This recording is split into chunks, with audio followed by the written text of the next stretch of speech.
Well, you'd never hear a debate like this on the BBC. It is amazing. I mean, today I heard some of the comment. I didn't hear a single trade union comment. It was just bankers and people commenting upon it. And I think our most powerful weapon is education. It's not a surprise that it's come up in so many different forms, because if people knew what was happening, they wouldn't accept what was happening. So education is the core of it, and the reason why pressure on education is the government doesn't really want the public to know, because if they did know and understand what was going on, there would be big changes. I have doubts about a new party. There's a Socialist Party, Socialist Labour Party, Socialist Workers' Party, Socialist Party of Great Britain, Scottish Socialist Party, Solidarity, Respect Renewal. We've enough Socialist parties, in my opinion. What we should do is meetings like this, where we bring together people of different experience and make it a form of understanding. And I'm old now, and the older I get, the more I realise every single generation has to fight the same battles again and again and again. There's no final victory and there's no final defeat, and therefore a little bit of history may help. 80 years ago this year, when I was 3, I was introduced to a Labour MP. Didn't see him again for 7 years.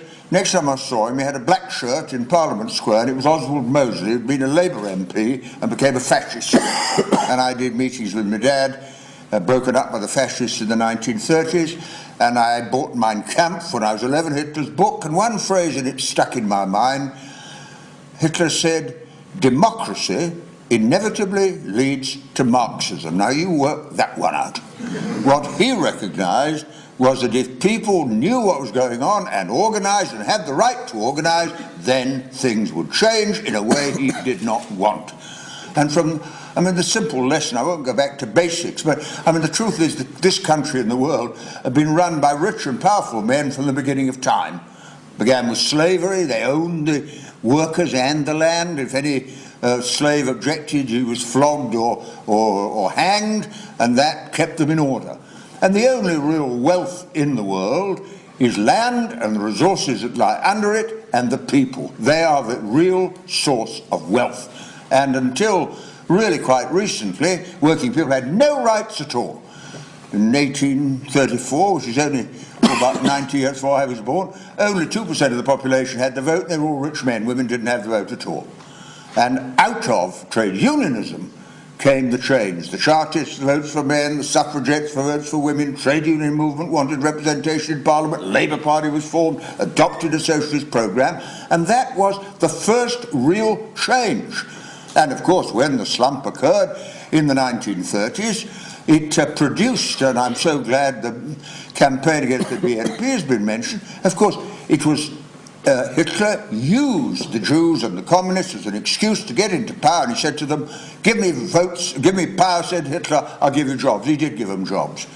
Put half of the unemployed in the army, other half in the factories, and there was another war, and we lost 105 million people in 2 world wars from 1914 to 1940. 105 million people died, and that was the price of capitalism and imperial competition. And then things did change. I know it's popular to have a go at the Labour Party, no good at all, but I'm very proud I was in the Labour Party in 1945, because if you look at our manifesto, it was very clear. It said the interwar slumps were not acts of God or result of strange forces. It was the direct result of too much economic power in the hands of too few men who behaved like a totalitarian oligarchy in the heart of our democratic state. They had and they felt no responsibility to the nation. And out of that came what we did, and I'm very proud of it. We introduced the health service. We were absolutely bankrupt, but we introduced the health service because that was needed. And we introduced the beginnings of the welfare state. And so it wasn't perfect. God knows it wasn't perfect. But you see, what that came out, and Lindsay made the point in her speech, the recognition that in wartime there are no economic arguments at all. I've never heard a general say, "I can't bomb Baghdad this month because I've exceeded my budget." In wartime, you do whatever is required.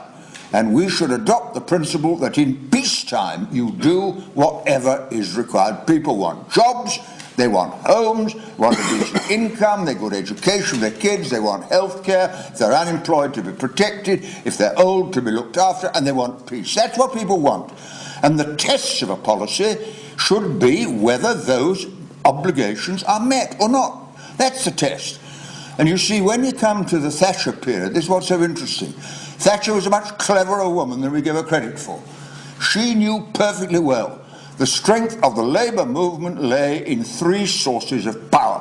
One was the trade union movement. So she took on the miners, described these courageous and skilled people as the enemy within. For God's sake, what an insult to the people who built our economy in the sweat of their labour.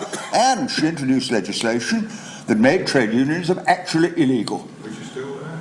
You can't be a proper trade unionist now because your rights are taken away. So what she said, and this is very clever, she said, well, you can buy a council house, so you'll be a property owner.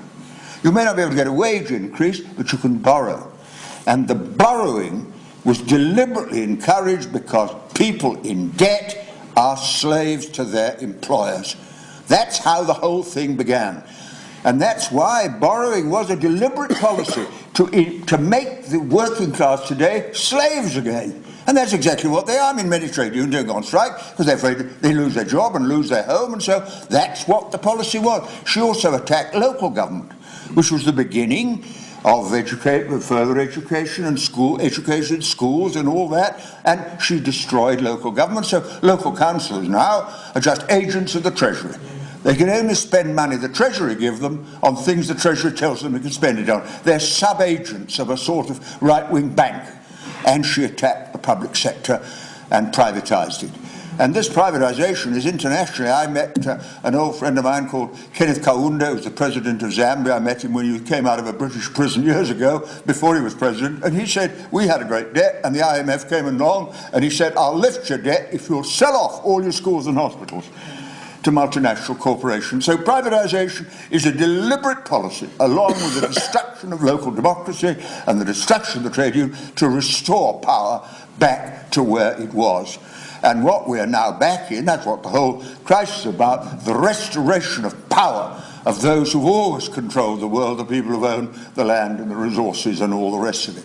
And that is something we need to understand.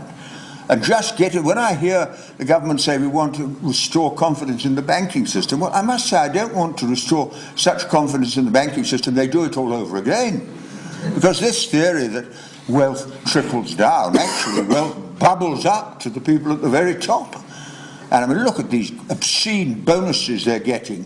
What is it, the head of British Gas gets $4 million a year.